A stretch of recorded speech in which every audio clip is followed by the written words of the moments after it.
Sivilizatsiyalar to'qnashuvi, nima kitob bu, qayerdan kelib chiqdi, nimaga bu kitobni yozdi degan bir savollar paydo bo'ladi. Dunyoda yana o'sha polarizatsiya degan narsa boshlanadi. Madaniyatlar to'g'risida g'arb madaniyati va islom madaniyati degan ikkita kuchli madaniyat o'rtaga chiqadi va mana shu qolgan madaniyatlar mana shu ikkita yoki uchta katta madaniyatlarni atrofida birlashadi. Agar g'arb o'zini madaniyatini dunyo bo'ylab yoyishga harakat qilmasa, boshqa kuchli madaniyatlarni bizga kirib kelishi kuchayadi va shuni natijasida biz o'zimizni o'sha madaniyatimizni yo'qotib qo'yish holiga tushishimiz mumkin.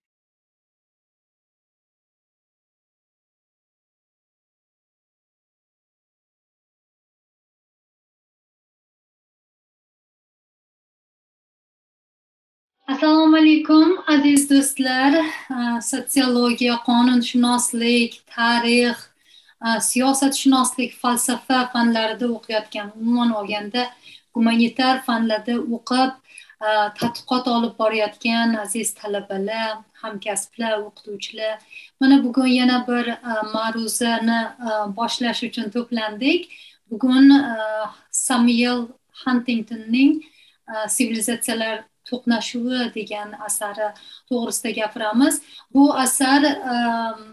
asar juda ko'p taqrizga, tahlilga, tanqidga uchragan asarlardan biri hisoblanadi. Shuning uchun ham hozirgi bizni davrimiz uchun ham ahamiyati juda katta deb o'ylayman. Shuning uchun ham bugun shu to'g'risida gaplashamiz. Agar kitob yuzasidan yoki bo'lmasam mana shu ma'ruzada gapiriladigan ba'zi bir mavzular yuzasidan savollar bo'lsa, mana shu YouTube orqali savollaringizga javob berishga harakat qilaman, Xudo xolasa. Demak, xush kelibsizlar. Men Dilsora Fozilova, Dilsora Komil.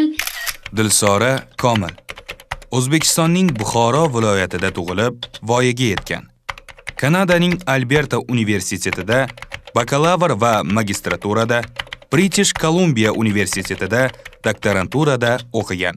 Fan kandidati, tadqiqotchi. Dilsora Komil British Columbia universitetida kriminologiya, sotsiologiya, jamiyat va qonun tadqiqot metodlari doirasidagi fanlardan dars beradi. O'zbekistondan men Kanadani British Columbia universitetida lektorman, shu yerda tadqiqot olib boraman. Tadqiqotim O'zbekiston bilan aloqador, O'zbekistonda din va davlat o'rtasidagi munosabatlar mavzuida tadqiqot olib boraman 2016-yildan beri. Hozir mana shu universitetda dars beraman. Shu bilan birga dunyoni ba'zi bir boshqa davlatlaridagi universitetlarda ham leksiya qilish imkoniyatlari paydo bo'lganda leksiyalar qilib o'zimizda O'zbekistonni bir sharafini ko'tarib yurishga harakat qilyapman desam mubolag'a bo'lmaydi. Demak, bugungi ma'ruzamiz 14-ma'ruzamiz bo'lar ekan. Mana shu chorshanba kunlari soat 9da, oldin 10da edi, soat o'zgargani uchun hozir 9da bir soat mana shu kitoblar yuzasidan ma'ruza qilamiz. Agar savollar bo'lsa, keyin savollarga albatta javob beramiz. Demak, Samuel Huntingtonning Sivilizatsiyalar to'qnashuvi degan kitobi. Bu Samuel Huntington kim o'zi? Demak, uni bilish uchun biz uni bir biografiyasiga agar e'tibor beradigan bo'lsak, Samuel Huntington amerikalik olim. U Nyu-Yorkda tug'ilgan, 1927-yilda tug'ilgan. O'zi siyosatshunos, political science departamentda Harvard universitetini mana shu xalqaro munosabatlar yo'nalishida ijod qilgan olim hisoblanadi. Juda g'arbda ayniqsa juda keng o'qilgan yoki tahlil qilingan olimlardan bittasi. U 1959-yillarda o'sha Huntingtonning Harvard universitetini hukumat departamenti a'zosi edi va keyinchalik 59-yildan keyin Columbia universitetida urush va tinchlik institutida direktor bo'lib, demak, ishlagan Huntington. Uni bir nechta asarlari bor, juda ko'p artikellar, 100dan ortiq artikellari mana shu juda ko'p tillarda tarjima qilingan, juda ko'p o'qilgan. Shulardan eng asosiylari, demak, Askar va davlat, fuqarolik, harbiy munosabatlar nazariyasi va siyosati degan kitobi 1957-yilda nashrdan chiqqan. o'zgaruvchan jamiyatdagi siyosiy tartib nomli kitobi 1968-yilda demak nashrdan chiqqan. Uni 3-kitobi ham muallif, demak 2 kishi yozgan kitoblardan bittasi hisoblanadi. Demokratiya inqirozi, demokratiyalarni boshqarish to'g'risida deb yozilgan kitobi bor. 3-to'lqin 21-asr oxiridagi demokratiyalashtirish 1991-yilda nashrdan chiqqan va oxiri mana bugun biz tahlil qiladigan kitob Sivilizatsiyalar to'qnashuvi, dunyo tartibining izohi 1996-yilda demak nashrdan chiqqan. Professor Huntington 2008-yilda dunyodan o'tdilar. Hozir mana shu Huntingtonni xotiralari uchun Garvard universitetida juda katta grantlar bor. Mana shu sohada tadqiqot olib boradigan o'quvchilar uchun demak grantlar tashkil qilingan. Shuni qiziquvchilari bo'lsa, demak Huntington grantlariga dokument topshirish imkoniyati ham bor. Sivilizatsiyalar to'qnashuvi nima kitob bu? Qayerdan kelib chiqdi? Nimaga bu kitobni yozdi degan bir savollar paydo bo'ladi. Bu kitobni birinchi bo'lib bu haligi ilmiy maqola ko'rinishida Foreign Affairs demak jurnalida chop etildi 1993-yilda. U The Clash of Civilizations, ya'ni sivilizatsiyalar to'qnashuvi savol belgisi bilan chop etilgan edi. Demak, bundan ko'rish mumkinki, Huntington o'sha paytda haligi suvga qo'lini tiqib ko'rayotgan edi. Qani javob qanaqa bo'ladi, odamlardan reaksiya qanaqa bo'ladi? Bu juda ham bir katta mavzu, juda ham bir haligi qo'l urilmagan mavzu. Yozsammikan, yozmasammikan degan bir haligilar bor edi Huntingtonda. Demak, The Clash of Civilizations, sivilizatsiyalar to'qnashuvi deb savol berib qo'ydi hammaga. Demak, shundan keyin 93-yildan keyin juda ko'p muhokama bo'lib ketdi bu mavzu va Huntingtonga bu yoqdi. Demak, aytdiki, Huntington yaxshi, odamlar muhokama qilyaptimi, men noto'g'ri gapirsam ham farqi yo'q. Shundan demak muhokama kelib chiqadi degan ma'noda kitob darajasiga olib chiqdi va 1996-yilda kitob qilib chop ettirdi. O'zini artiklini bir necha marta o'qiganman. Birinchi marta Huntingtonni mana shu kitob ustidan leksiyani 2014-yilda Alberta universitetida qilgan edim. O'sha paytda magistraturada o'qirdim. U paytda hozirgi tushunganimchalik Huntingtonning kitobini tushunmaganman-da. Endi o'sha leksiyani eslab ko'rsam, bir nima desam, juda jiddiy olgan ekanman degan bir fikr o'tadi ba'zida. U o'sha artiklini demak world politics is entering a new phase deb boshlaydi. Ya'ni dunyo siyosati yangi bir haligi fazga yoki bo'lmasam yangi bir pog'onaga ko'tarilyapti deb boshlaydi. Xo'sh, nima uchun u bunaqa deb boshlagan edi? Mana shu savolga hozir birinchilardan bo'lib javob beramiz. Demak, Huntington Louis Bernard degan bir olim bor, islomshunos, teorist olim. Mana shu insonni shogird hisoblanadi va sivilizatsiyalar to'qnashuvi degan termin mana shu inson, ya'ni Louis Bernardni kitobidan kelib chiqqan haligi termin hisoblanadi. Demak, sivilizatsiyalar to'qnashuvi degan so'z asli Huntingtonniki emas, uni ustoziniki. Huntington bu kitobida asosan nima to'g'risida gapiryapti degan bir demak savol paydo bo'ladi. Huntington bu kitobida agar e'tibor beradigan bo'lsak, Huntington o'sha paytda haligi sovuq urush tugagan paytlar edi. Mana hammaga ma'lum, O'zbekiston SSRdan 91-yilda ajralib chiqdi. O'sha paytlarda SSRda bo'linishi bilan birga sovuq urushni tugashi bir vaqtga to'g'ri keldi. Ya'ni SSR bo'linib ketgandan keyin sovuq urushda bir tomon yengildi degan bir fikr paydo bo'ldi odamlarda. Demak, o'sha jarayonda 93-yillarda endigina mana sovuq urushni yakuni bo'layotgan davr, endi nima bo'ladi degan bir fikrlar paydo bo'layotgan edi haligi siyosatshunoslarda yoki bo'lmasam political scientist haligi tadqiqotchilarda, sotsiolog, haligi hamma gumanitar fanni olimlari shu to'g'risida bosh qotirayotgan edi o'sha paytda. Mana shu Huntingtonning bir ajoyib odatlaridan, professor Huntingtonning ajoyib bir odatlari bor. Farid Zakariya bu to'g'risida juda ko'p gapiradilar. Aytadilarki, qo'rqib o'tirmasdi. Demak, ideya bormi? U to'g'ri bo'ladimi yoki bo'lmasam erta juda katta bir kritisizmga sabab bo'ladimi? Mana shularni o'ylab turmasdan turib original ideyani odamlar o'rtasiga chiqarib tashlaydigan bir juda kuchli xarakter bo'lgan naqada domla Huntingtonda. Shuning uchun ham mana shu sivilizatsiyalar to'qnashuvi degan kitob demak yozildi. Xo'sh, Huntington bu kitobda nima deyaptilar? Aytyaptilarki, dunyoda agar biz insoniyat tarixini kuzatadigan bo'lsak, biz insoniyat tarixida insonlar har doim qanaqadir to'qnashuvlarga yuz tutganini va mana shu to'qnashuvlar bir to'qnashuvdan ikkinchi xil to'qnashuvga o'tib kelayotganligini ko'rishimiz mumkin deydilar. Demak, insoniyat tarixini juda uzoqdan boshlab demak kuzatadilar. Aytadilarki, qarang, mana bu davrda demak lordlar o'rtasida urush bo'ldi, mana bu davrda qirollar o'rtasida urush bo'ldi. 17-18 asrlarga kelib ekonomik urushlar boshlanib ketdi, ya'ni sanoatlashuv boshlanib ketdi.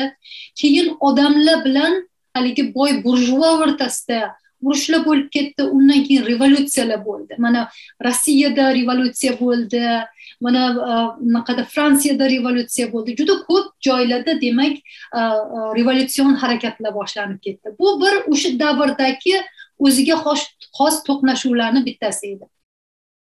Undan keyingi davrda mana birinchi jahon urushi to'g'risida gapiradilar, undan keyin ikkinchi jahon urushi to'g'risida gapiradilar. Ikkinchi jahon urushida mana shu dunyoni xalqlari, dunyoni davlatlari ikki tomonga bo'linganligi va mana shu bo'linish natijasida demak ideologiyalar o'rtasidagi to'qnashuv bo'lganligi to'g'risida gapiradilar.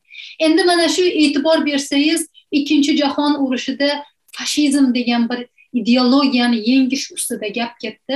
Ikkinchi jahon urushi demak Rossiyani yoki Sovet ittifoqini g'alabasi bilan tugadi. Demak, kommunizm haligi fashizmni ustidan g'alaba qozondi. Demak, ikki xil ideologiya o'rtasida ketayotgan juda katta urush edi. Undan keyin nima bo'ldi desa, undan keyin sovuq urush boshlandi. Demak, dunyoni bir tomonida mana g'arb davlatlari va mana shu g'arb davlatlariga aloqador bo'lgan alaylari deymiz. Ular hammasi liberal demokratiya tomonida edi. Ikkinchi tomonda Sovet ittifoqi o'zini kommunistik bir ideologiyasi bilan juda qattiq turgan edi.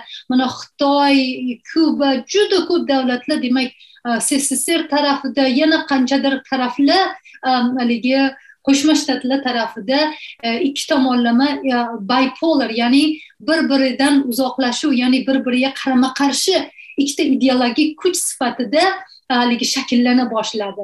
Mana shu uzoq haligi sovuq urush yangi bir to'qnashuv usuli edi dunyo bo'yicha. Bunaqa to'qnashuv sovuq urushdan oldin unchalik bo'lmagan. Endi bitta yarimta yana sovuq urush deb atalgan jarayonlar bor tarixda kuzatamiz, lekin bunchalik uzoq va haligi dunyo davlatlarini bipolar, ikkita poliyaga ajratgan haligi to'qnashuv bo'lmagan edi.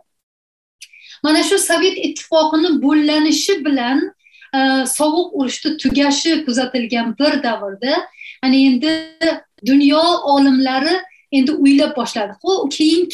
Keyingi to'qnashuvlar qanaqa bo'ladi?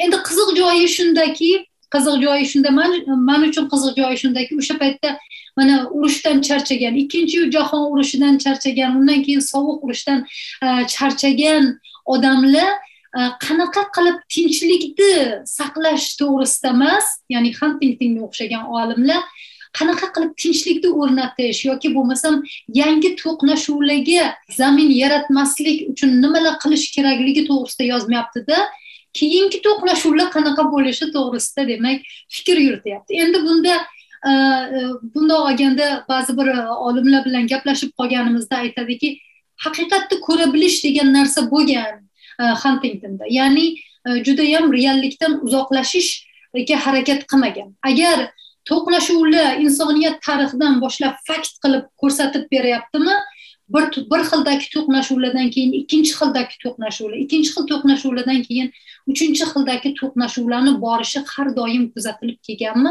Shundan kelib chiqib yana shunaqa bo'lishi mumkin deyishga haqqi bor deyapti. haqiqatdan ham biz mana shu tadqiqotlar jarayonida tarixiy voqealarni kuzatamiz, bizdan oldin yozganlarni kuzatamiz, fikrlarni, boshqalarni kuzatib turib yangi bir haligi fikrlarni ilgari suramiz, to'g'rimi? Endi mana shu Huntingtonni demak yozayotgan haligi kitoblari ham mana shu tarixiy jarayonlarga tayangan holda yozilgan juda yaxshi kitoblardan biri deb o'ylayman. Demak, yangi zamonni boshlanishi, yangi davrni boshlanishi, sovuq urushdan keyingi davrni boshlanishi Huntington uchun yangi toifadagi to'qnashuvlarni emergence, ya'ni boshlanishi degan bir haligi anaqada qaralgan. Xo'sh, demak Huntingtonning fikrlarini eshitamiz endi. Qanaqa to'qnashuvlar bo'lar ekan bizning davrimizdagi to'qnashuvlar. Huntingtonga ko'ra, endi Huntingtonni mana shu sivilizatsiyalar to'qnashuvi kitobi teoriya deb ham ishlatiladi. Sivilizatsiyalar to'qnashuvi teoriyasi deb aytiladi. Mana shu ijtimoiy fanlarda, gumanitar fanlarda shunaqa aytiladi. Huntingtonni teoriyasiga ko'ra, sovuq urushdan keyingi xalqaro mojarolar mafkuraviy yoki iqtisodiy bo'lmaydi. Ya'ni mana biz o'sha 17-asrdan keyingi bo'lgan to'qnashuvlarni iqtisodiy to'qnashuvlar dedik. Unda koloniyalashuv yoki bo'lmasam mustamlakachilik harakatlari deymiz o'zbekchada, mustamlakachilik harakatlari yoki bo'lmasam irqchilikda o'sha natijasida kelib chiqishi, ular iqtisodiy harakatlardan yoki iqtisodiy to'qnashuvlardan kelib chiqqan edi. Keyingi mana ikkinchi jahon urushi yoki bo'lmasam undan keyingi sovuq urush demak ideologik yoki mafkuraviy urush hisoblanadi. Mafkuraviy urushlarda odamlar mana shu ikki xil mafkura, ikki xil ideologiyaga haligi ishongan holda bir-biriga qarshi turadi. Biz hozir ideologiya nima, mafkura nima yoki bo'lmasam madaniyat nima degan savollarga yaxshiroq javob berishga harakat qilamiz. Demak, Huntingtonga ko'ra sovuq urushdan keyingi to'qnashuvlar, dunyo hamjamiyati yoki bo'lmasam dunyo davlatlari o'rtasidagi to'qnashuvlar mafkuraviy bo'lmaydi, iqtisodiy bo'lmaydi, siyosiy bo'lmaydi, ular haligi madaniyatlar o'rtasidagi to'qnashuvlar bo'ladi deb aytgan. Juda ham qiziq, bilib turibman, juda ham qiziq. Madaniyatlar o'rtasida qanaqa to'qnashuvlar bo'lishi mumkin degan savol hammada paydo bo'ladi-da. Xo'sh, madaniyat va mafkura. Demak, mafkura o'rtasida urush bo'lmaskan, madaniyat o'rtasida urush bo'larkan. Demak, madaniyat deganda biz nimani tushunamiz? Biz avvalo mafkura deganda biz ideyalarni yoki ideyalarni, fikrlarni to'plamini tushunamiz. Mana misol uchun kommunistik ideologiya deydigan bo'lsak, kommunistik ideologiyani juda ko'p qismlari bor edi. O'sha hamma ideyalarni to'plami, demak, bitta kommunistik ideologiyani tashkil qilgan. Yoki bo'lmasam islomni ham ko'pchilik dinlarni deylik, dinlarni ham ko'pchilik ideologiya sifatida qaraydi. Nima uchun? Juda ko'p ideyalar, fikrlarni o'zida mujassamlashtirgan bir haligi bo'lgani uchun, mujassamlashtirgani uchun ham u ideologiya deb aytiladi. Demak, ideologiyaga tayangan urushlar mana shu fashizmga qarshi bo'lgan urush yoki bo'lmasam kommunistik ideologiya bilan bu yoqda liberal demokratiya o'rtasidagi sovuq urush bilan mafkuraviy urushlar deb hisoblangan. Endi madaniyat nima? Madaniyat deganda mana shu har kim buni har xil tushuntiradi. Mana shu madaniyat ijtimoiy fanlarning negizida turgan juda katta bir haligi konsepsiya hisoblanadi yoki juda katta yo'nalish hisoblanadi, juda katta maydon hisoblanadi. Demak, madaniyat deganda biz juda katta narsani tushunamiz. Madaniyat deganda ma'lum bir haligi xalqni yoki bo'lmasam guruh odamlarini tarixiy bosib kelayotgan yo'li va mana shu bosib kelish jarayonida, tarixiy jarayonlarda shakllangan, demak, ularni traditsiyalari, urf-odatlari, ularni tili, madaniyati, ularni kiyinishi, ularni arxitekturasi, ularni san'ati, ularni hamma mana shu haligi guruhga yoki bo'lmasam xalqqa, millatga doir bo'lgan hamma bir boshqalardan farq qiladigan jihatlari madaniyatlarni tashkil qiladi. Endi madaniyatlar deganda har xil narsa tushuniladi va ular bir-birini ustiga chiqib ketgan haligi ajratib bo'lmaydigan darajadagi kompleks bir haligi jarayonlar deb tushunish mumkin. Mana misol uchun biz o'zbekmiz, O'zbekiston millat, bizni millatimiz, o'zbek millatimizni o'ziga xos jihatlari bor. Biz o'zimizni o'zbek sifatida ma'lum bir madaniyat vakillari deb bilamiz, to'g'rimi? Yana shu bilan birga musulmonchilik degan narsa bor. Musulmonchilikda o'zini bir madaniyat, ya'ni islom madaniyati deb haligi tushuniladi. Demak, arab davlatlaridagi musulmonlar O'zbekistondagi musulmonlardan farq qiladi. Lekin ularni bir-biriga ushlab turadigan madaniyat bor. Demak, islom madaniyati bor. Demak, juda ko'p madaniyatlar bir-biri bilan kirishib ketgan bo'ladi boshqa jihatlardan. Yoki bo'lmasam tarixiy bosib kelayotgan yo'li jihatidan.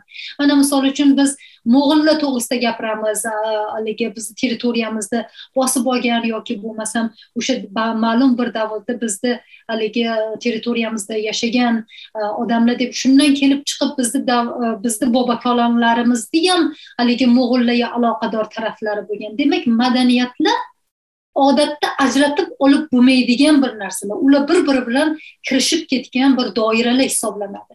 Mana shu joyida haligi Huntington domlani fikrlariga unchalik qo'shilmayman.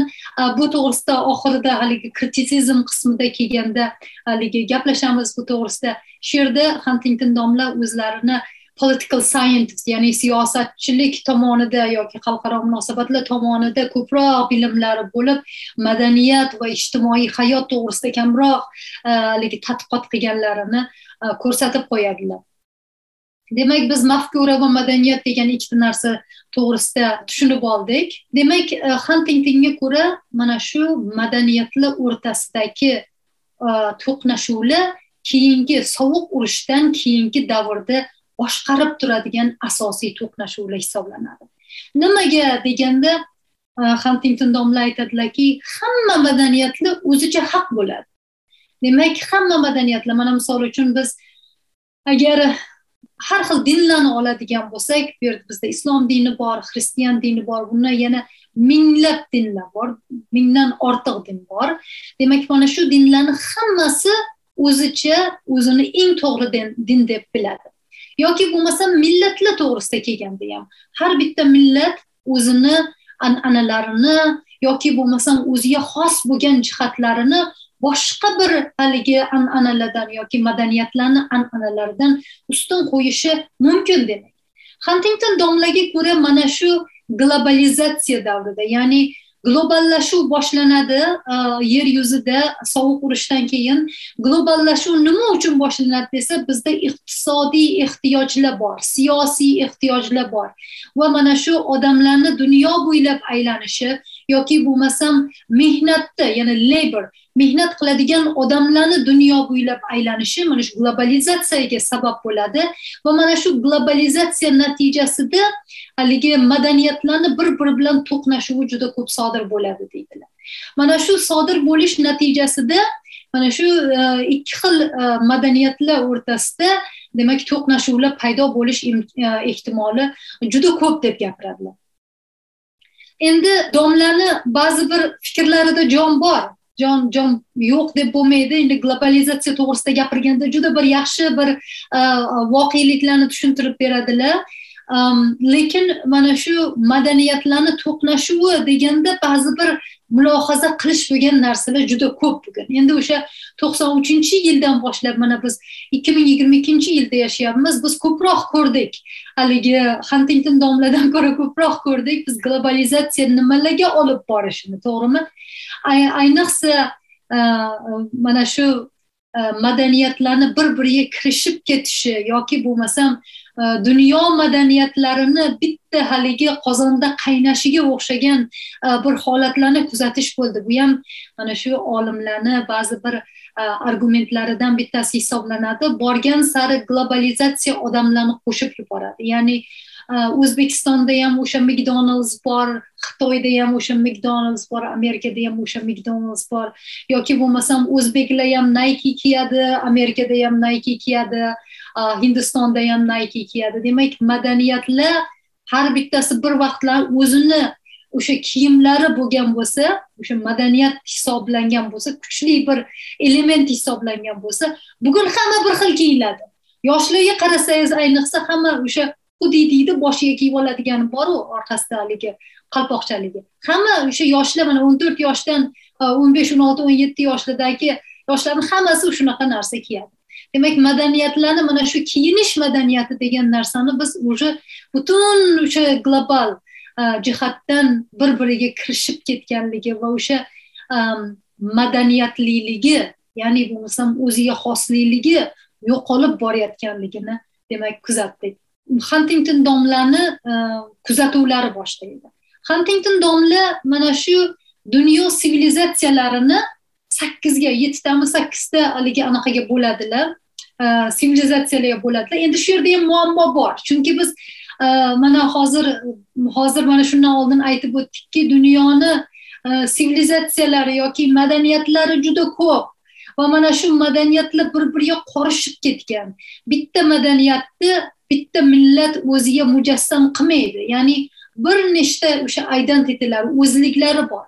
Ularni misol uchun millati bitta o'zlik bo'lsa, ularni dini ikkinchi o'zlik hisoblanadi va boshqa territoriyalarni yoki boshqa odamlarni haligi o'ziga singdirgan madaniyatlarni ular bir-biri bilan demak bog'langan bo'ladi madaniyatlar to'g'risida.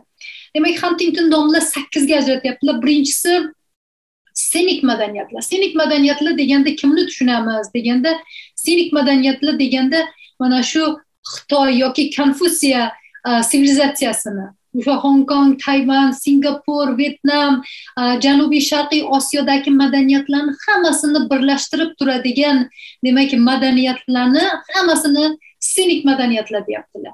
Senik madaniyatlardan keyin Yapon madaniyati, undan keyin Hindu madaniyati, undan keyin Islom madaniyati, keyin Pravoslav madaniyati, undan keyin haligi G'arb madaniyati, Latin Amerikasi va Afrikaga ajratyaptilar. Endi buni e'tiborga loyiq bir joyi borda. Endi Huntington domlaning nazarlarida bular eng katta madaniyatlar. Mana shu madaniyatlar atrofida demak birlashadi odamlar degan bir haligi fikrni ko'taryaptilar. Lekin shunday bo'lsa ham Huntington domla boshqa bir narsani ko'taradilar. Bular aytadilarki, dunyoda yana o'sha polarizatsiya degan narsa boshlanadi. Madaniyatlar to'g'risida G'arb madaniyati va Islom madaniyati degan ikkita kuchli madaniyat o'rtaga chiqadi va mana shu qolgan madaniyatlar mana shu ikkita yoki uchta katta madaniyatlarni atrofida birlashadi deydilar. Endi mana shu joyida bir kuzatuvlarimga tayanadigan bo'lsam, haqiqatdan ham Huntington domlaning fikrlarida jon bor edi. 93-yilda yozgan fikrlarida jon bor edi. Sababi mana haligi G'arbdagi o'sha liberal demokratiya degan bir haligi mafkura deb oladigan bo'lsak yoki madaniyat deb oladigan bo'lsak, mana islomiy ba'zi bir islomiy davlatlarda mana shunga bo'lgan haligi negativ bir qarashlarni yoki bo'lmasam G'arbda islomga bo'lgan negativ qarashlarni kuzatish mumkin. Mana shularni e'tiborga olganda qaysidir darajada bir haqiqat bor edi bu yerda deb qarash kerak menimcha. Lekin haqiqat bo'lmagan joyi ham bor. Sababi mana shu madaniyatlar o'rtasida to'qnashuv bo'ladi deganda, mana o'sha sentyabr 2001-yildagi bo'lgan voqealarni olib turib, mana haqiqatdan ham mana islom bilan haligi G'arb o'rtasida mana shunaqa to'qnashuv bo'ldi. Undan keyin nima bo'ldi degan bir juda ko'p narsani haligi fikrimizdan o'tkazishimiz mumkin. Xo'sh, Huntington domla haq edilar o'sha joyida. O'sha Amerikada bo'lgan portlashlar 9-may 2001-yilda bo'lgan voqealarni agar o'ylaydigan bo'lsak, Huntington domla haq deb o'ylaymiz. Lekin meni fikrimcha bu yerda boshqa bir narsa bor. Ya'ni biz islom madaniyati deb juda bir katta bir madaniyat, juda ko'pchilik odamlar to'g'risida gapirayotgan bo'lsak ham, haligi terrorchilik harakatlarida qatnashgan odamlar mana shu katta bir madaniyatni kichkinagina ko'zga ilinmaydigan bir bo'lagi edi. Chunki bizda musulmonlarimiz hech qanaqa portlashlarni qilgani yo'q. u agar biz madaniyatlar o'rtasidagi to'qnashuv deb qaraydigan bo'lsak, juda bir katta xatoga yo'l qo'ygan bo'lamiz shu joyida. O'sha joyida mana shu narsani haligi ochiqlab ketmoqchi edim. Lekin yana bir narsa, mana shu haligi terrorchilikka qarshi demak kurash degan bir anaqa mafkura ko'tarildi. Shundan keyin o'sha Afg'onistonda bo'lgan urushlar, Suriyada bo'lgan haligi Amerikani haligi terrorchilikni tugatish bo'yicha qilgan harakatlarini hammasini ham biz ikkita haligi madaniyat o'rtasidagi to'qnashuv edi deb qarashga haqqimiz yo'q. Sababi nima? Sababi mana shu davlatlarda bo'layotgan, mana shu Amerika qilayotgan urushlar yoki bo'lmasam terrorchilar qilayotgan urushlar ma'lum bir hovuch o'z qiziqishlari, o'z intereslari bilan yurgan haligi davlatchi yoki bo'lmasam nodavlatchi organizatsiyani boshliqlarini o'rtasidagi demak to'qnashuvlar deb hisoblayman. Mana shu joyida haligi sivilizatsiyalar o'rtasidagi to'qnashuv deb kimdir ko'rsatadigan bo'lsa, men shaxsan o'zim bu sivilizatsiyalar o'rtasidagi to'qnashuv emas, bu imminni o'sha davlat tepasida turgan interes guruhlari yoki bo'lmasam o'sha nodavlat tashkilotlari, Al-Qoida deymizmi, boshqa deymizmi, terrorchilik harakatlarini boshida turgan mana shu 4-5 ta odamlarni o'rtasidagi to'qnashuvlar edi. Bunga na musulmonlarni, na g'arbni tinch aholisini hech qanaqa ahamiyati yo'q deb tushuntirgan bo'lar edim. Demak, mana shu 8 ta madaniyatni tuzishni o'zida yaxshigina muammo ko'rinadi, lekin shu muammo bilan birga demak bir qancha haqiqatlarni ham ko'rish mumkin. Endi agar biz domlani ikkinchi qism kitoblarini ikkinchi qismiga e'tibor beradigan bo'lsak, ikkinchi qismida g'arb qudratini, ya'ni mana g'arb davlatlari qudratini so'nib borayotganligi to'g'risida muhokama ketadi. Bu juda ham qiziq muhokama, sababi o'sha paytda agar e'tibor bersangiz, sovuq urushdan keyin g'arb va Amerika o'zini juda ham bir kuchli bir dunyo bo'yicha super powerga aylandim deb turgan paytida Huntington domla mana shu g'arb qudratini so'nib borishi to'g'risida, jarayoni to'g'risida gap ochishlarini o'zi bir kutilmagan voqea edi deyish mumkin. Nimaga g'arb qudrati so'nib boradi deganda domla aytadilarki, haligi boshqa madaniyatlar, dunyoni boshqa madaniyatlarini kuchayishi evaziga mana shu g'arb madaniyatini yoki bo'lmasam g'arb siyosatini so'nib borishi kuchayadi deydilar. Undan keyin Huntington domla juda bir agressiv fikrlar bildiradilar. Ya'ni bu joyda haligi sovuq urush davrida ikki qutblidan dunyo tartibi mamlakatlarga o'zaro qo'shilgan yoki qo'shilmagan deb bilish imkonini berdi deydilar. Demak, bundan keyin deydilar Amerikani siyosiy va boshqalarga influence qilish, ya'ni ta'sir o'tkazish kuchini saqlab qolish uchun Amerika nima qilishi kerak degan savolga javob berishga harakat qiladilar. Demak, kitob juda ham bir g'arb tomonidan turib yozilgan kitob deb qarash mumkin, chunki juda ko'p joyida biz suhbat qilganimizda Huntington domla qanchalik islomni biladilar yoki qanchalik islomni bilmaydilar degan yoki bo'lmasam boshqa madaniyatlar, Xitoy madaniyatini, Konfutsiya o'sha madaniyatni yoki bo'lmasam Yapon madaniyatini, Rus madaniyatini, pravoslav madaniyatini qanchalik biladilar yoki qanchalik bilmaydilar degan bir fikrlar paydo bo'lib qolgan joylari juda ko'p bo'lgan. Sababi shu yerda yana bir masala borda. Mana biz madaniyatlarni yoki bo'lmasam har xil sivilizatsiyalarning o'rtasida to'qnashuv bo'ladi deb turgan paytimizda mana shu sivilizatsiyalarning o'zida ularning ichki kelishmovchiliklari va to'qnashuvlari borligini ham unutmasligimiz kerak. O'zi islom to'g'risida gapirayotganimning sababi kitobni juda kattagina qismi g'arb va islom o'rtasidagi munosabatlarga qaratilganda, o'shanda aytish mumkinki mana shu islom madaniyatini yoki islom dinini o'zida bir nechta o'zini factionlari bor. Mana sunniy islomlar deymiz, yo islom deymiz yoki bo'lmasam shia islom deymiz. Mana shu har bitta dinni ichida o'zini to'qnashuvlari bo'ladi. Bu juda uzoq yillardan beri davom etib kelayotgan to'qnashuvlar hisoblanadi. Bu madaniyatlarni o'zini ichidagi to'qnashuvlar hisoblanadi. Mana shu madaniyatlarni o'zini ichida boradigan to'qnashuvlarni o'zi ham o'sha ortodoks madaniyatni yuzaga keltirib chiqaradi. Ya'ni qaysidir bir guruh boshqa bir guruhga nisbatan kuchliroq yoki bo'lmasam ta'sir o'tkazuvchanroq ahamiyatga ega bo'lgani uchun ham demak mana shu kulturalarni yoki sivilizatsiyalarni yoki madaniyatlarni o'zida ortodoks madaniyat shakllanadi. Mana shu joylarga e'tibor bermasdan turib haligi madaniyatlarga bo'lish va madaniyatlar o'rtasida qutublanish bo'ladi, ular o'rtasida to'qnashuv bo'ladi deyish juda ham to'g'ri narsa deb o'ylamayman. Keyin mana shu 3-qismida haligi naqani 3-qismida kitobning 3-qismida mafkura chizig'i, demak sovuq urushdan keyingi davrda dunyo davlatlari mafkuraviy chiziqlar bilan ajralmaydilar deb aytadilar domla.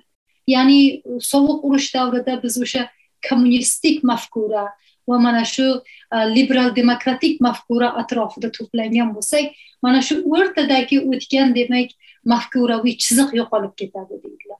Ular o'zlarini osonlikcha mafkuraviy identifikatsiya atrofida haligi tiklay olmaydilar deydilar. Demak, bu nima degani desak, agar dunyoda mana shu kommunistik g'oyaga o'xshagan yoki bo'lmasam liberal demokratik g'oyaga o'xshagan mana shu mafkuralar paydo bo'lsa, mana shu mafkuralar atrofida jamlanish holatlari haligi qiyinlashadi deb aytadi. Bu qanaqa demak birlashish qanaqa bo'ladi? O'zlik degan narsani demak madaniyatlar qanaqa qilib bir-biriga yaqinlashadi deganda aytadilarki, ular o'zini o'sha kelib chiqishidan ajdodlarini haligi kelib chiqishi, ularni madaniyati, tili yoki bo'lmasam dinidan kelib chiqib, mana shular atrofida birlashishni boshlaydi. Endi shu joyga e'tibor beraylik. Haqiqatdan ham sovuq urushdan keyin mana SSR'da tugashi bilan agar shu boshlangan bo'lsa, har bitta davlat o'zini haligi chegaralariga ega bo'ldi. Millat mana o'zimizda O'zbekistonga e'tibor beradigan bo'lsak, o'zimizda milliy g'oyamiz dedik, milliy tilimiz dedik, milliy hamma narsani milliylashtirishga yoki o'zbeklashtirishga harakatlar boshlandi, to'g'rimi? Mana shu narsa boshqa davlatlarda ham xuddi shunga o'xshagan haligi jarayonlar ketdi. Demak, bu degani haqiqatdan ham o'sha nationalism yoki millatchilik degan narsa o sovuq urushdan keyin kuchaydi. Endi kimlar bilan biz yaqinlashamiz deganda shu yerda bir haqiqatdan ham mana O'zbekistonda ko'proq mana turkiy davlatlar yoki tili yoki dini yoki bo'lmasam boshqa bir jihatlaridan boshqa o'zimizga yaqin bo'lgan odamlarga intilish bor. Endi shu joyda bo'llanish ham paydo bo'ladi. Mana agar biz mana o'zim O'zbekistonda o'sha ijtimoiy holatni o'rganadigan bir tadqiqotchi sifatida aytishim mumkinki, O'zbekistonda ba'zi bir haligi vatandoshlar ko'proq diniy yo'nalishga e'tibor berib, arab davlatlari yoki mana shularni o'ziga yaqin olishini, boshqa bir to'plam vatandoshlarimiz ko'proq bizni kelib chiqishimizdan yoki tilimizdan haligi olib elementlarga e'tibor bergan holda turkiy zabonlar yoki Turon mana shu jihatlarga e'tibor berishini juda ko'p kuzatib qolamiz. Boshqa bir holatlarda boshqa bir yo'nalishga ketayotganlar ham bor. Mana misol uchun hozirgi haligi Ukraina va Rossiya o'rtasidagi urushlarda ikkiga bo'linish bo'ldi. Demak, o'sha ruslar bilan yaqin bo'lganligimiz, ya'ni o'sha rus Rossiyani qo'llab-quvvatlash holatlarini ko'rdik. Bu nima degani? Bu ham xuddi shu haligi ba'zi bir holatlarda arab davlatlariga tortish, ba'zi bir holatlarda turk davlatlariga tortish, ba'zi bir holatlarda demak rusiy zabonlarga tortishni ko'rish mumkin-da. Mana shu holat mana shu Huntington domlani fikrlariga biroz bir tomondan yondashuv bo'lsa, ikkinchi tomondan qarama-qarshilik bor. Ya'ni domla chuqur kirib bormaganlarda shu narsaga. Ya'ni agar qachonki siz bir kitobni o'qiyotganingizda ha bu tomoni to'g'ri lekin mana bu tomoni noto'g'ri yoki bo'lmasa mana bu tomonlariga e'tibor berilmagan deb agar fikrlab boshlasangiz, demak u kitobni kritik qilyapsiz, demak o'sha joylarida olim nimalarnidir tashlab ketgan bo'ladi. Mana shu holatlar bo'lib qolganda undan xursand bo'lish kerak, sababi siz haligi olim darajasidan ham kuchli fikrlayotgan bo'lasiz. Endi biz domlani kitoblarini o'qigan paytimizda mana shu narsalarga e'tibor beramiz. Demak, mana shu madaniyatlar birlashadi, o'zini kelib chiqishidan, dinidan yoki urf-odatlaridan, elementlaridan kelib chiqib birlashadi deganda, axir bu davlatlar yoki madaniyatlar juda uzoq tarix yo'lini bosib kelyapti. Juda uzoq tarix yo'lida juda ko'p madaniyatlar bilan aloqador bo'lgan joylari bo'lgan bo'lsa-chi, qaysi madaniyatlarga demak ergashadi degan bir kuchli savol shu yerda kelib chiqishi mumkin. Mana shu jihatdan kelib chiqqanda domlani fikrlari demak to'g'ri joyi ham bor, demak savolga tutadigan joylari ham bor. Sivilizatsiyalar to'qnashuvi kitobning 4-qismida ko'proq islom va g'arb davlati to'g'risidagi to'qnashuv to'g'risida fikr yuritiladi. Mana shu qismi juda ham qiziqarli, ayniqsa men uchun juda ham qiziqarli bo'lgan. Agar kitobni o'qish imkoniyati bo'lib qolsa, mana shu joyiga e'tibor berasizlar deb umid qilaman. Mana endi kitobda nima deyilgan deyilsa, demak kitobning 4-qismida islom davlatlari sinik davlatlar, sinik madaniyatlar, ya'ni islom madaniyati sinik madaniyatlar bilan birlashishi to'g'risida gipotezalar to'g'risida gap ketadi. Sinik madaniyat deganda biz mana aytdik, Confucian, haligi Xitoy yoki bo'lmasam juda ko'p boshqa o'sha atroflardagi Vietnam, Yaponiya yoki o'sha Osiyo davlatlari, Sharqiy Osiyodagi ba'zi bir davlatlarni demak qo'shdik, o'sha sinik madaniyatlarga qo'shdikda, mana shular o'rtasidagi koalitsiya yoki hamkorlik haligi g'arb davlatlariga umumiy dushman tarzida qarash boshlanadi degan bir fikrni ilgari suradilar. Endi buni qanchalik to'g'ri deb hisoblaysiz, qanchalik noto'g'ri deb hisoblaysiz, har kim o'zi fikrlash imkoniyatiga ega. Lekin mana shu islomiy davlatlarni nima uchun mana shu sinik davlatlar bilan aynan hamkorligi boshlanadi va g'arbga teskari bo'ladi degan narsani haligi Huntington domla juda ham ko'proq tushuntirib berishlari kerak bizga. Mana shu g'arb siyosatini yoki qadriyatlarini ulug'laydigan madaniyatlar bilan yaqinlashish to'g'risida gap ketadi. Ya'ni Huntington domla haligi Qo'shma Shtatlarning liderlariga maslahat beryaptilar, aytyaptilarki, biz mana liberal demokratiyaga ishonamizmi? Mana shu g'oyalarni, demak mana shu madaniyatimizni, mana shu elementlarini tarqatishga harakat qilishimiz kerak. Boshqa bir madaniyatlar bizni surishga harakat qiladi. Mana misol uchun islomiy madaniyat g'arb madaniyatiga teskari bo'ladi yoki bo'lmasam to'qnashadi deydilar. Mana shu to'qnashuvda bizda liberal demokratiya g'olib chiqishi kerak. Mana shu liberal demokratiya g'olib chiqishi uchun nimalar qilish kerak degan savolga aytadilarki, mana shu institutlar yoki bo'lmasam davlatlar bizni qadriyatlarimizga ozgina bo'lsa ham moyilligi bo'lgan davlatlar bilan hamkorlikni kuchaytirishimiz kerak. Endi savol berishimiz mumkin, ayniqsa mana siz bugungi tomoshabinlar, o'zim ham. Demak, liberal demokratiya degan bir madaniyat deb aytyaptilar. Demak, madaniyatga hammani jalb qilishimiz kerak deganda boshqa madaniyatlarni tushunish mana shu olimda kuchli edimi? Yoki bo'lmasam liberal demokratiyadan ko'ra boshqa yoki kuchliroq bir madaniyat bo'lishi mumkinligi to'g'risida o'ylab ko'rildimi degan bir savol paydo bo'ladi.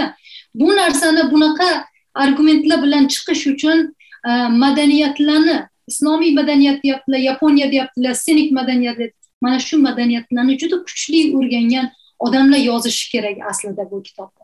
Huntington domla endi political scientist, juda ko'p jihatlaridan o'sha siyosiy maslahat yoki bo'lmasam agressiv maslahat berganlarda Qo'shma Shtatlarning siyosatiga. Keyin mana shu joyda yana bir domlani juda ko'p yomon holatlarga tushirib qo'ygan yana bir joyi bor mana shu bo'limni. Bu yerda domla ana shu g'arb davlatlariga immigrant qabul qilish to'g'risida gapiradilar va immigrant qabul qilayotgan paytda madaniyati biz bilan to'g'ri kelmaydigan immigrantlarni kamaytirish to'g'risida gapiradi yoki qabul qilmaslik to'g'risida gapiradilar. Endi mana Huntington domladan o'rganganmi, boshqa joylardan o'rganganmi endi bilmaymiz. Mana Fransiyada anti-islomiy bir harakatlar bo'lgan yoki bo'lmasam g'arbda ham o'sha islamofobiya degan bir narsalar bor, haligi ekstremizmni yoki bo'lmasam terrorizmni bahona qilib turib juda ko'p holatlarda mana shu g'oyalar ilgari surilgan joylar bor. O'ylab qolamizda mana shu Huntington domlaga o'xshagan olimlarning ta'siri qanchalik ekan mana shu g'oyalarni ilgari surilayotganiga deb. Endi domlani bir intervyularini eshitib qolgan edim. O'shanda mana shu Hispanic yoki bo'lmasam South Amerikadan kelayotgan immigrantlarni kiritmaslik degan narsani Trump mana yo'lga qo'yishga ham harakat qildi. Mana shu juda katta backlash, ya'ni qarshiliklarga sabab bo'lgan. O'sha paytda Huntington domlaga ham bir ikkitasi haligi olma bananlarni otgan joylari ham bo'lganini eshitib qolganman. Shunda bir o'quvchilari savol berdiki, domla, mana shunga qarshi biror narsa qilmaysizmi? Sizga mana shunaqa qarshiliklar bo'ldi deganda domla aytdilarki, yo'q, bu degani demak meni kitobimni ta'sir kuchliligini bildiradi. Demak juda ko'pchilik ko'rayotgan ekan, mana shu o'qiyotgan ekan, ta'sir qilayotgan ekanki, demak ta'sir qilayotgan ekanki menga javob qaytaryapti. Men keyingi kitobimni yozaman yaxshisi deganlar. Bu juda kuchli, haligi inson kuchliligidan dalolat beradi. Bunaqa bo'lib bilish oson emas, juda ko'p kritisizmni ko'tarish oson ish emas aslida. Shunaqa qilib domla mana shu juda kurakka turmaydigan ba'zi bir maslahatlarni ham berib yuborganlar kitoblarida. Bundan keyingi 4-qismni oxirgi haligi qismida aytadilarki, agar g'arb o'zini madaniyatini dunyo bo'ylab yoyishga harakat qilmasa, boshqa kuchli madaniyatlarni bizga kirib kelishi kuchayadi va shuni natijasida biz o'zimizni o'sha madaniyatimizni yo'qotib qo'yish holiga tushishimiz mumkin. Endi bu narsa to'g'ri, juda ham to'g'ri. Mana Kanadani ham ko'rishimiz mumkin, Amerikani ham ko'rishimiz mumkin. Ammo men argument qilishim mumkin shu yerda liberal demokratiya juda ham yaxshi ildiz otganini ko'p hollarda kuzatganimiz bilan mana Trump davrida ozgina qoldi hamma narsa o'zgarib ketishiga. Demak, mana shu har xil madaniyatlarni yoki bo'lmasam har xil fikrli insonlarni davlat tepasiga kelayotganini o'zi Huntington domla aytgan o'sha madaniyatlar o'rtasidagi to'qnashuv emas, o'sha davlatning tepasida turgan odamlarga juda ko'p siyosiy guruhlarga, interes guruhlariga juda ko'p narsa bog'liqligini demak kuzatamiz. G'arb boshqa sivilizatsiyalar bilan to'qnashuvi dunyo tinchligi va xalqaro tartib uchun eng katta tahdiddir deb aytadilar domla. Demak, ko'proq bu kitob mana shu Qo'shma Shtatlarning yoki g'arb madaniyatiga tahdid bo'lishi mumkin bo'lgan madaniyatlar to'g'risida ekan. Bundan olganda xursand bo'ladigan joyimiz bor, chunki bizda kuchli madaniyatlarimiz mana shunaqa kuchli bir davlatlarga tahdid sifatida demak qaralayotgan ekan. Demak, madaniyatimizni ko'rinib turibdiki, madaniyatimizda, tilimizda qanchalik kuchli bo'lishi o'sha dunyo darajasida ahamiyatga ega bo'lgan bir narsa. Chunki madaniyatni kuchliligi, madaniyatni tarqatib bilish imkoniyati, ta'sirchanligi o'sha xalqni, o'sha davlatni dunyo hamjamiyati yoki dunyo davlatlari o'rtasidagi ta'sir kuchliligini belgilab beradi. Bu yerda yana bir narsani unutish kerak emaski, globallashuv madaniyatlarni bir-biri bilan yaqinlashtiradi. Boshida ham aytib ketdik, katta qozonda qaynatdi hamma yoqda. Daligi O'zbekistonda Nike kiysa, Amerikada ham Nike bor deyapmiz. O'zbekistonda nima yesa, Amerikada ham shu bor. Hamma narsa Fransiyaning duxulari dunyoning hamma joyida. Demak, bu globallashuvni elementlaridan hisoblanadi. Biz o'sha madaniyatlar to'qnashuv bilan bir vaqtda o'zida madaniyatlarning qorishib ketishi masalasiga ham demak e'tibor berishimiz kerak. Endi mana shu domlani kritisizmlari to'g'risida yana bir ozgina gapirib ketmoqchi edim. To'g'ri, mana bizni sovuq urushdan keyingi to'qnashuvlarimiz, demak, domlaga ko'ra madaniyatlar o'rtasidagi to'qnashuv bo'ladi. Yana ham agar qaynatadigan bo'lsak, o'sha argumentlarini islom davlatlari va g'arb davlatlari o'rtasidagi to'qnashuvlardan iborat bo'ladi, deyaptilar. Haqiqatdan 2003-yildan beri, mana shu maqola yozilgandan beri juda ko'p elementlarini ko'rdik. Islom o'sha terroristlari bilan g'arb davlatlari o'rtasidagi to'qnashuvni ko'rdik, lekin oldin ham aytib o'tdim, biz islom terroristlari deganda 4-5 ta yoki bo'lmasam kichkina bir guruhdagi odamlarni tushunishimiz kerak. Biz butun islom madaniyatini tushunishimiz kerak emas. Biz o'zbeklarni tushunishimiz kerak emas. O'zbeklar yoki tojiklar yoki qozoqlar yoki boshqa haligi davlatlarda yashayotgan tinch aholida borib g'arb bilan haligi to'qnashuv qilish haligi fikrlari yo'q deyish mumkin. Mana shu jihatlarga e'tibor berilmagan, madaniyatlarni tushunib yetish darajasi, men shaxsan o'zim domlani madaniyat deganda nimani tushunganlarini savolga tutgan joylarim bo'lgan. Mana boshida aytib o'tganimdek, madaniyat deganda biz bir-biriga ustiga chiqib ketgan doiralarni tushunamiz. Madaniyat deganda biz mana bitta O'zbekistonni, o'zbek xalqini tushunadigan, bitta madaniyat deb tushunadigan bo'lsak, ularni bir nechta o'sha identitelari yoki bo'lmasam o'zliklari bor. Ularni millati bor, o'zini traditsiyalari, an'analari bor, ularni dini bor. Ularni dini, misol uchun, o'sha arab davlatlari bilan haligi birlashgan joyi bor. Ularni tarixi bor, o'sha turkiy zabonlar bilan birlashgan, tili bilan birlashgan joylari bor. Har bitta madaniyatni o'zini alohida qilib haligi, mana bu alohida bitta madaniyat deyish juda ham og'ir bir narsa. Madaniyat deganda biz juda ham kompleks bo'lgan bir narsani tushunishimiz kerak. Shu joyga kelganda haligi domlani fikrlarida ziddiyatlar borligini ko'rish mumkin. Demak, aytyaptilarki, g'arb boshqa sivilizatsiyalarda g'arb qadriyatlarini va manfaatlarini xayrixoh bo'lgan guruhlarni qo'llab-quvvatlashi uchun boshqa davlatlarning o'rtasidagi kelishmovchilik va ziddiyatlardan foydalanish kerak, deyaptilar. Endi menga agar aytadigan bo'lsangiz, bu ochiqdan ochiq juda ko'p madaniyatlarga tahdid deb aytgan bo'lar edim.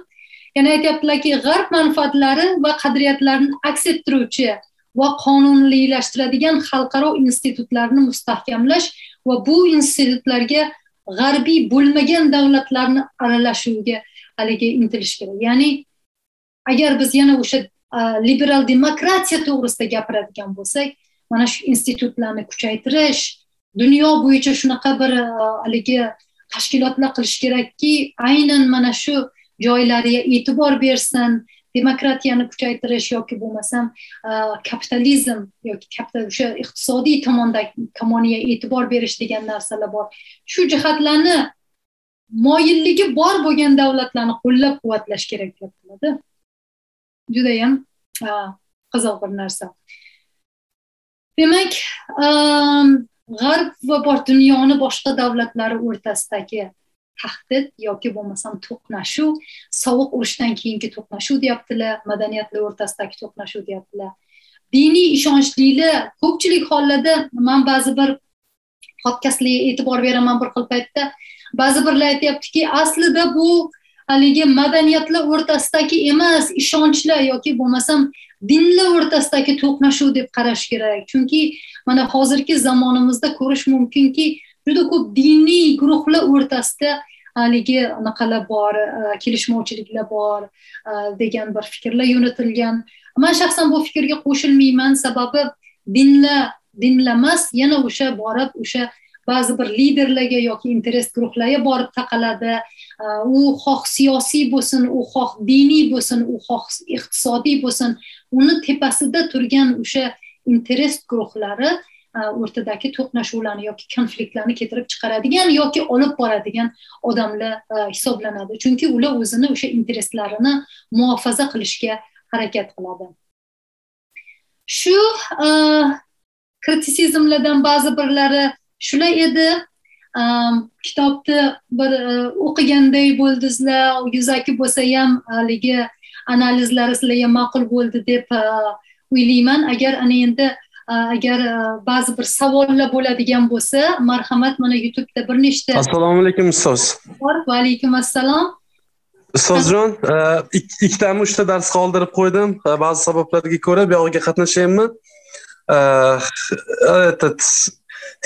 Telegramdan anaqa qila olmadik. Telegramda yo'q ekansiz, chunki Telegramda ham ko'pchilik kuzatib boryapti ustoz. Ya'ni meni kanalimda. Shu bolalarga aytsangiz, meni kanalimda ham shu anaqa jonli anaqa bo'lsa yaxshi bo'lardi ustoz, ko'pchilik so'rayapti. Xo'p, ustozjon, mana qarang, bizda madaniyat haqida bizda hozir globallashuv, ya'ni globalizatsiya davrida, kuchli katta globalizatsiya davrida aytaylik, internet o'zini katta o'rniga ega. Ustoz, uni ko'ryapsiz. Hattoki O'zbekistonda eng chekka qishloqdan, televizor yo'q qishloqlarda ham, oldin misol uchun televizorsiz yashagan qishloqlarda ham internet bor. Ular butun jahondan xabardor. Shu bilan birga internet o'zini madaniyatini olib kiradi. Ayniqsa bizda seriallarda ta'siri ijtimoiy hayotimizga, hattoki oila ijtimoiy hayotimizdagi kichik bir oila institutiga kirib o'zini ta'sirini o'tkazyapti va madaniyat etga kirib kelyapti va ular shu madaniyatga qarshi harakat qilyapti. Endi bizda bitta narsa bor. Diniy qarashlarimiz bilan ustoz mentalitetimiz bor. Ana o'sha joyda global madaniyat aytaylik, umumiy, u Yevropadan bo'lsin, Amerika, Rossiya, o'sha narsalarda ta'siridagi bir insonlarda shakllanayotgan madaniyat bor. Diniy madaniyatimiz bor. Ya'ni din deganda o'sha dindorlarimizni qarashiga bog'liq, o'zlariga singdirilgan narsa va shu bilan birga din asos bo'lgan va oldingi urf-odatlarimiz, qadriyatlarimiz asos bo'lgan mentalitetimiz bor. O'sha o'rtasida ustoz televizorlarda aytaylik ziddiyatlar kelib chiqadi. Shunaqa bir ijtimoiy masalalar olib chiqqanda televizorlarda, bir shoularda, boshqalarda, ya'ni shu e'tibor bersangiz, shu 3 ta masala bir-biri bilan to'qnashib o'tgan bo'ladi. Endi qarang, bizda bo'lsa ustoz, to'g'ri kelsa qonunda olamiz, to'g'ri kelsa mentalitetda olamiz, to'g'ri kelsa dinda olamiz, to'g'ri kelsa dunyodagi dunyo standarti deb olamiz. Ya'ni bu yerda barqarorlik yo'q ustoz.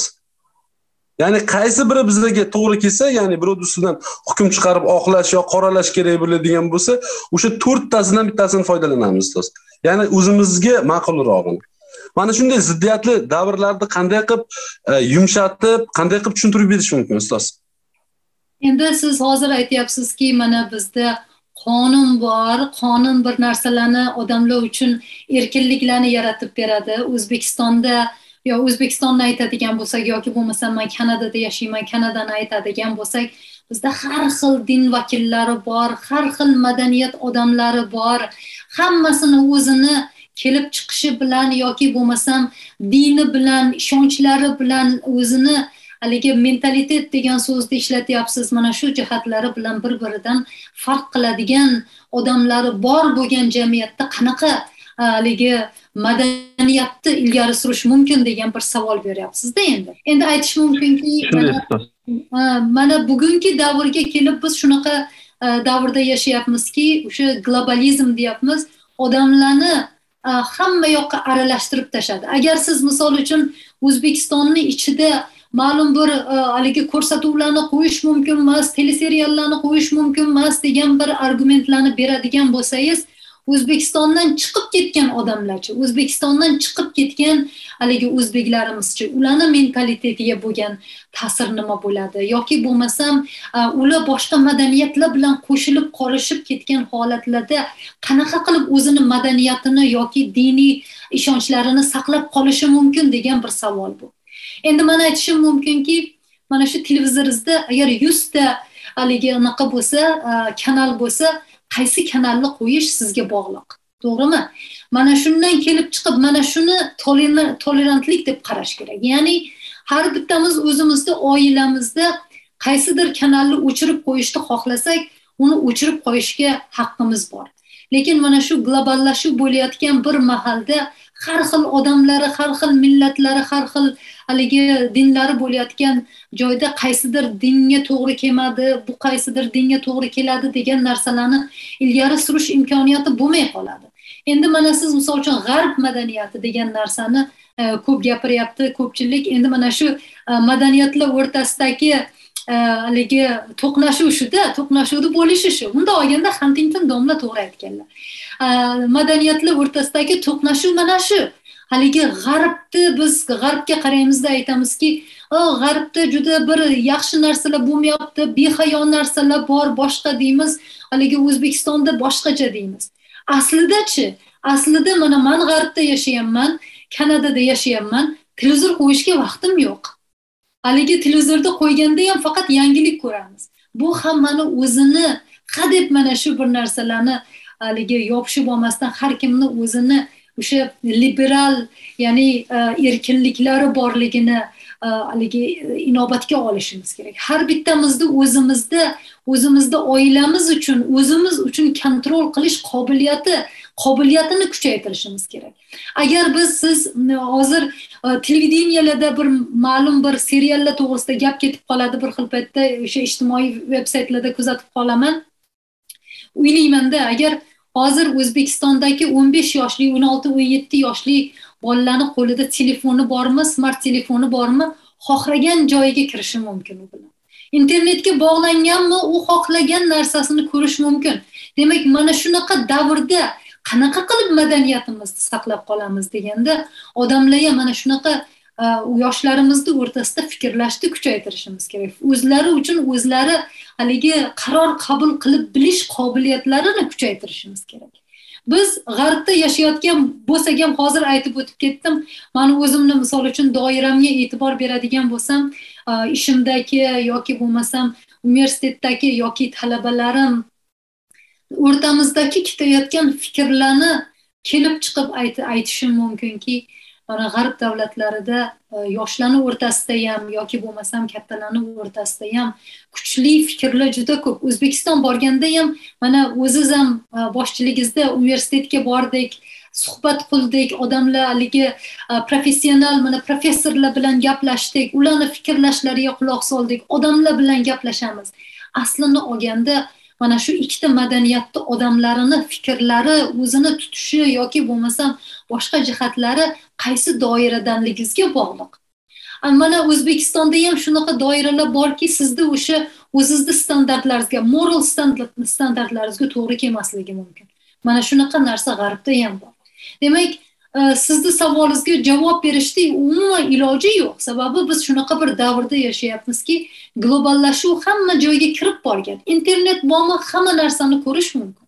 Internet bormi, siz seriallarga qarshi kurashganingiz bilan yoki din to'g'risida ko'proq gapirilgani bilan internetdan любой narsani haligi topib ko'rishi mumkin. Shu jarayonda bizga o'xshagan o'sha yaxshi, o'sha diniy yaxshi bir haligi ma'noli, fikrli, chuqur bir bilimlarni berib biladigan imomlarimiz yoki dindorlarimizni sahnalarini ahamiyati bor.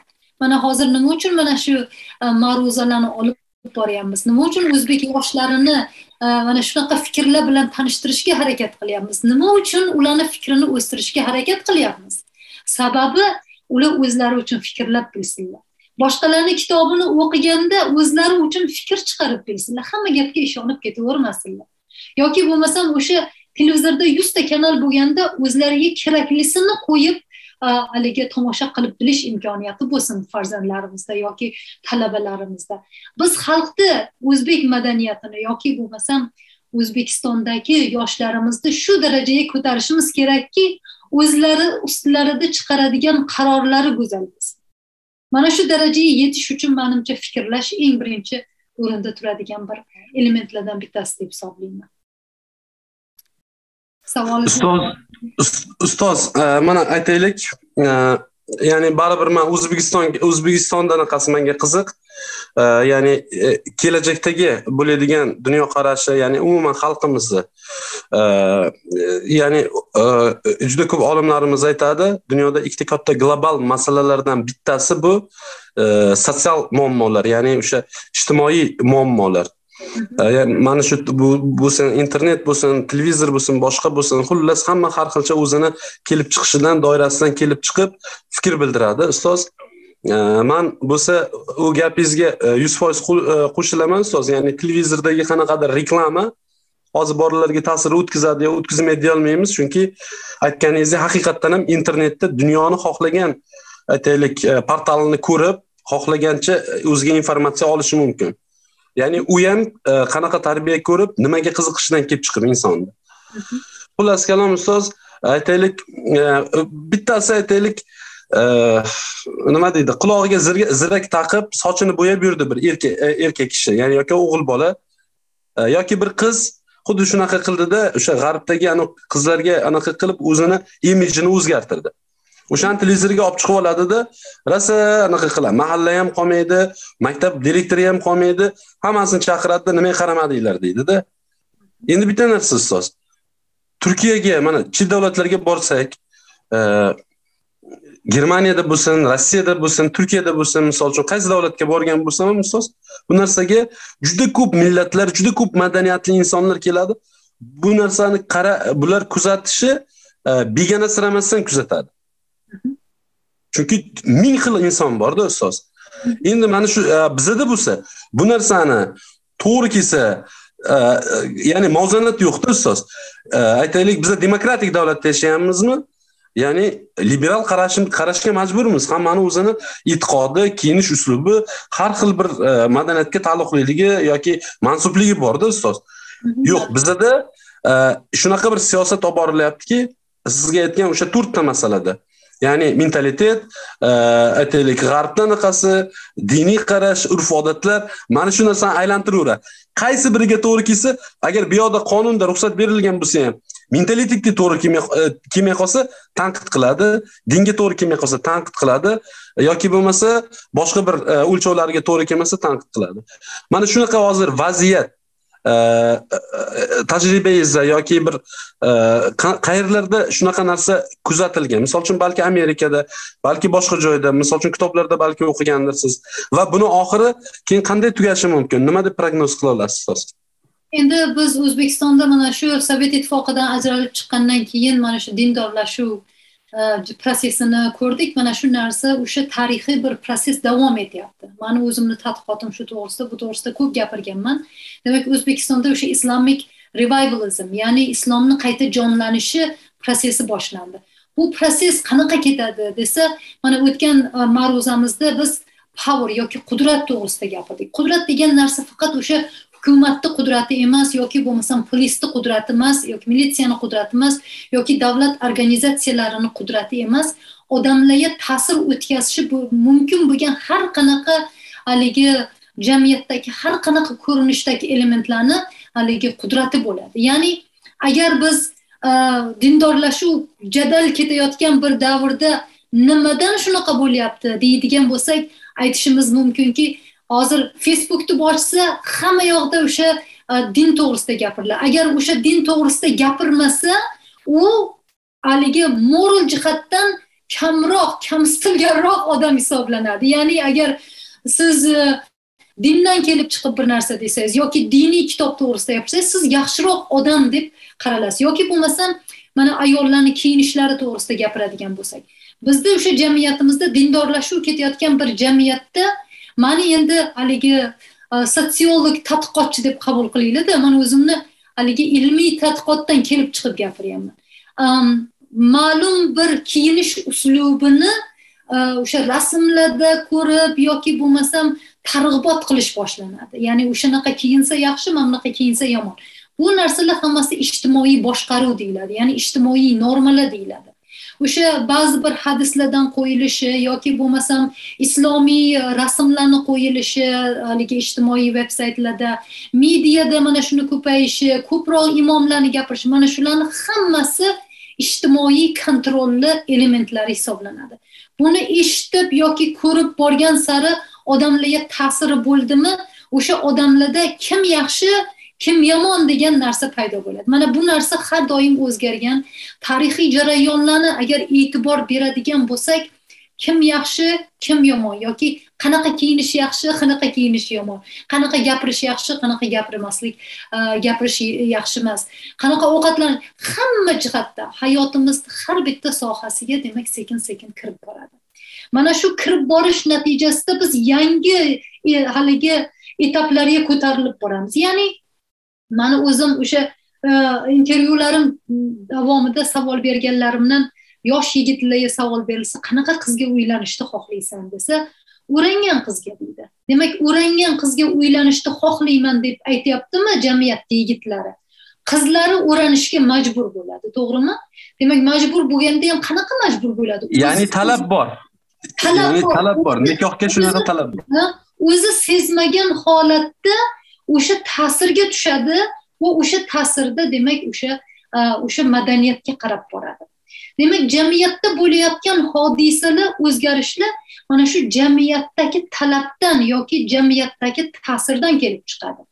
O'sha uchun ham mana siz aytyapsizki, juda ko'p haligi ba'zi bir televizorda ba'zi bir shoularga yoki kiyinganlarga yoki sochini bo'yaganlarga nisbatan haligi juda katta agressiya bor deyapsiz. Mana shu agressiya ham mana shu jamiyatda o'rnatilayotgan qonun qoidalardan kelib chiqyapti. Demak, jamiyatda qanaqaki odamlarga haligi qarshilik bildirildi, ularga haligi hech bo'lmaganda yomon qarab o'tib ketildimi, o'sha ijtimoiy sanksiya hisoblanadi. Agar misol uchun deylik, men 5 ta qiz ketayotganida, qizlar deb olay, shunda tushunish osonroq bo'ladi. 5talasi 5 xil kiyingan bo'ladi. O'shalarning ichidan deylik, 2tasi hijob kiygan, 2tasi kalta yubka kiygan, yana 2tasi yana boshqacha bo'lsa, haligi hijob kiygan 2 ta ayol. Deylik, ular aslida hijob kiyganlari, hijob kiymaganlar deb olaylik, kiymaganlari kiyganlar. Biz o'zgartirib qo'ydik ularni. Aslida mana kalta ko'ylak kiyganlarni hijobli qizlar edi, biz bilan majbur qilib o'zgartirdik. Deylik, o'sha eksperiment uchun. Jamiyat kimni hurmat qiladi? Haligi 2 ta hijob kiygan ayolni hurmat qiladimi? Keyin mana bu 2 ta sochini qizilga bo'yab olganga yomon qaraydi yoki bo'lmasam so'kib gapiradi yoki bo'lmasam bir nimani otadi o'shalarga. Haligi 2 ta haligi kalta yubka kiyganga qanaqadir boshqacha munosabat qilishi mumkin. Mana shu holatdan kelib chiqib jamiyat nimani qo'llab-quvvatlayotganini kuzatish mumkin. Demak, bizni asosiy maqsadimiz nima bo'lishi kerak mana shu jarayonda desa, odamni haqiqiy haligi insoniyligi, mehnatkash odamlar bo'ladi. Ya'ni to'g'ri so'z odamlar bo'ladi, vijdonli odamlar bo'ladi, odamlar ham mehribon bo'ladi, bor yo'g'ini haligi berib bo'lsa ham kimnidir g'amiga sherik bo'luvchi odamlar bo'ladi. Biz ko'proq tashqi ko'rinishdan ko'ra sifatlarga e'tibor bersak, menimcha to'g'riroq ish bo'ladi. Bu narsani faqat haligi O'zbekistonda emas, mana shu Kanadada ham targ'ibot qilamiz. Ya'ni odamlarni fikrlashiga qarab baholang, odamlarni sifatiga qarab baholang, odamlarni qilayotgan ishiga qarab baholang. Ularni ko'rinishida emas. Aynan o'sha qanaqadir siz aytgandek o'sha qizil soch qilib olgan, sochini kesib olgan, eng katta bir haligi og'ir davrda yashayotgan va o'sha odamlar uchun mehnat qilib yashayotgan, yaxshi bir ishlarni qilayotgan odam bo'lsa-chi. Mana shu joylarga e'tibor berish kerak deb o'ylayman. Endi bu yerda oq qora degan bir haligi anaqa qilish juda ham qiyin. Sababi har bitta jamiyatda o'zini haligi kelib chiqishi, bugun nimani xohlayotganligi, erta nimani xohlayotganligi degan bir proseslar bor. Juda tarixga e'tibor beradigan bo'lsak, diniy mana qayta jonlanish bo'lgan davrlar bo'lgan, ma'lum bir vaqtdan keyin dinga tuyunish boshlangan. Ya'ni tuyungandan keyin odamlar asliga qaytib boshlagan. Lekin O'zbekistonda oldingi sovet jamiyatlarida yoki boshqa bir ba'zi bir joylarda mana shu proses hali davom etyapti, hali ham dindorlashuv kuchayyapti. Endi tarixiy jihatdan o'sha tarixiy voqealardan kelib chiqib qaysidir joygacha borganda odamlar dindan tuyunadi va qanaqadir bir hammasi stabilniy bir narsa boshlanadi deb haligi prognoz qilish mumkin. Lekin shunda ham jamiyat har doim o'zgaruvchan bo'lgan, doim o'sha proseslar bir-biriga o'xshamagan. Endi ko'ramiz bu narsa qanaqa davom etishini. Men shaxsan aytayotganim yo'qki, men islomiy haligi anaqaga qarshiman deb. man qayta o'sha islom tarkib topgan jamiyatda kuchli jamiyat bo'lishini xohlayman. O'sha jamiyatda hammani o'sha haligi erk va huquqlari muhofaza qilinishini, hamma o'zini haligi nima desam, konstitutsion huquqlarini bilishini, shunaqa bir jamiyatni yo'qlagan bo'lar edim demoqchiman-da. Ha, ustoz, endi bitta narsa ustoz, hozir men bu tolerantlik degan tushunchani jamiyat, ayniqsa hozirgi o'sib keladigan yoshlarimiz agressor qanaqadir notiqlar sababli ustoz juda agressiv qabul qilyapti har bir o'zgarishni, har bir imijni ustoz. Mana shu tolerantlikni bir tizimga solish uchun yaqinda e'tibor bergan bo'lsangiz, Buyuk Britaniyani elchisi, Angliyaning elchisi chiqdida bizga aytdiki, O'zbekistonda islohotlar bo'lyapti. Hech kim, ya'ni tanqidchi sifatida men qabul qilmanglar, lekin hech narsa tizimli emas dedi. Islohotlar bo'lsin, ya'ni hozirgi islohotlar bo'lishidagi tizimsizlikda, ya'ni tizim yo'qligini e'tirof qildi-da, ya'ni o'zini kuzatuvi natijasida elchi. Endi ustoz, bizdagi iqtisodiy, siyosiy jarayonlarda o'zgarishi hammasi ijtimoiy masala bilan bog'liq-da. Aytaylik, bir ijtimoiy masala chiqsa, shunga yarasha qonun, qarorlar, bir narsalar qabul qilinyapti. Aytaylik, alimentlar masalasida. Qaysidir bir ayol eri aliment to'lamagan uchun bolalari bilan o'zini suvga tashlasa, erkaklarga anaqa qilib qo'ydi, agar aliment to'lamasa chet elga ham chiqa olmaydi deb. Yarim migrantlar ko'pi ajrashgan, anaqaga tirikchiligi chet davlatlarda tirikchilik qilib pul jo'natadi. Mana shunaqa masalalarga sabab bo'lyapti, ya'ni oddiy ijtimoiy masala. Mana shu ijtimoiy masalalardagi birinchi navbatdagi tolerantlik va boshqa masalalarni tizimga solishini uchun nimalar qilish kerak ustoz? Aytaylik, ommaviy axborot vositalarining targ'ibotlariga hech kim ishonmay qo'ygan. Mana to'g'risini aytsam, televizorlarda men 3 oyda ham bir marta televizor ko'rmayman-da ustoz. Hamma ma'lumotni aytaylik, men ijtimoiy tarmoqdan ko'raman yoki televizor ko'rishga vaqtim bo'lmaydi. Ya'ni bu kompleks ijtimoiy masalalarni tizimga solish uchun mamlakatda qanaqa islohot qilish mumkin va rivojlangan davlatlar buni qanday qilib tizimga solgan? Endi bu yerda ma'ruzamizdan biroz chetlashish bo'lyapti. Ma'ruzamiz bir boshqa mavzuda edi.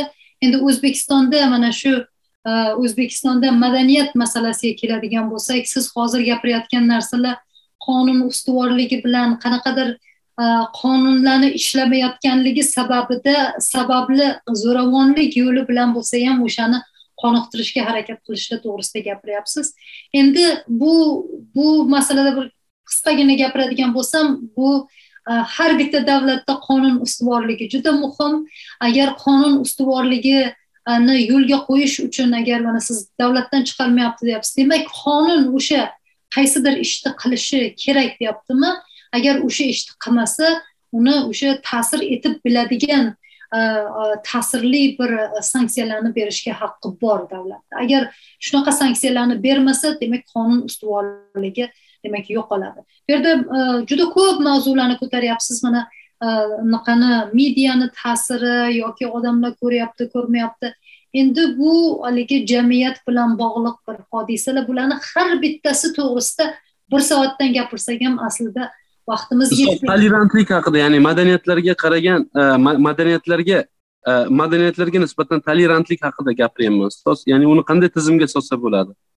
Madaniyatlarga nisbatan tolerantlikni qonun yo'li bilan, mana misol uchun diniy tolerantlik, boshqa din vakillariga nisbatan bo'lgan tolerantlik, bularni o'sha qonun yo'li bilan anaqaga kiritib qo'yiladi va davlatning ichida ham targ'ibot ishlari doim olib boriladi. Ya'ni sen qanaqa inson bo'lsang, seni diningga ishonmagan odam ham xuddi senga o'xshagan bitta inson, yoki bo'lmasam seni millatingdan bo'lmagan odam ham xuddi senga o'xshagan bitta inson.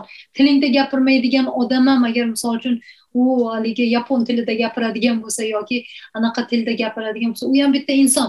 Lekin shu bilan birga O'zbekistonda o'zbek tilini, O'zbekistonda yashash uchun, O'zbekiston pasportini olish uchun o'zbek tilini bilish kerak degan bir narsalarni ko'tarish mumkin. Bu yerda tolerantlik bitta o'sha qonun bilan yoki bo'lmasam targ'ibot bilan hal bo'ladigan narsa emas. Uni qayta jamiyatda shu haligi ko'rsatib berilaveradi.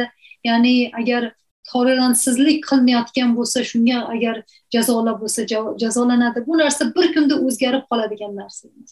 Va juda ko'p mana shu fikrli insonlarni boshqalarga o'sha tushuntirib berishlari bilan ko'proq shunga javob berish mumkin. Mana bu yerda yana bitta savol paydo bo'libdi. Rus-Ukrain mojarosida qanday qaraysiz? Bu ham pravoslav madaniyatiga mansub davlatlar degan savol berilibdi.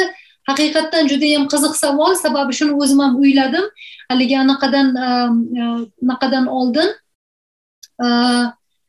ma'ruzadan oldin o'yladim shuni. Demak, mana bu yerda ham o'sha Huntington domlani gaplari to'g'ri chiqmaganini ko'ramiz. Ya'ni o'sha bir xil madaniyatga, bir xil dinga, даже tillari o'sha bir xil kelib chiqishi bo'lgan davlatlarning o'rtasidagi to'qnashuv kuzatilyapti. Demak, bu Huntington domlari teoriyalariga tushmaydigan bir hodisa degan bo'lar edi. Shu, agar boshqa savollar bo'lmasa, rahmat. Shu vaqtda ustoz, bitta narsa iltimos, keyingi darsimizda agar iloji bo'lsa, ham mani mavzuyim bo'ladi, hozirdagi O'zbekistondagi global masala, ya'ni kambag'allarni qisqartirish masalasi. Shu masalasi bo'yicha yo keyingisida yo undan keyingisida bir ma'ruza qilib bersangiz ustoz. Ya'ni hozirgi jamiyatimizni kambag'allikdan qanday qilib chiqarsak bo'ladi va hozir ketadigan ishlarda endi menda baribir ma'lumotlar bor. Harakat qilyapman, o'zingiz ham xabaringiz bor ustoz. Mana shu yerda ba'zi bir masalalar bor. Bir savol-javob tarzida o'tsa, o'sha kambag'allikni qisqartirib bo'ladimi O'zbekistonda degan bir mavzuda bitta ikkita dars qilib bersangiz yaxshi bo'lardi ustoz. Juda ko'pchilikka foydasi tegardi. Xohlasa. Rahmat hammalaringizga, tomosha qilganlar, sog' bo'linglar, salomat bo'linglar.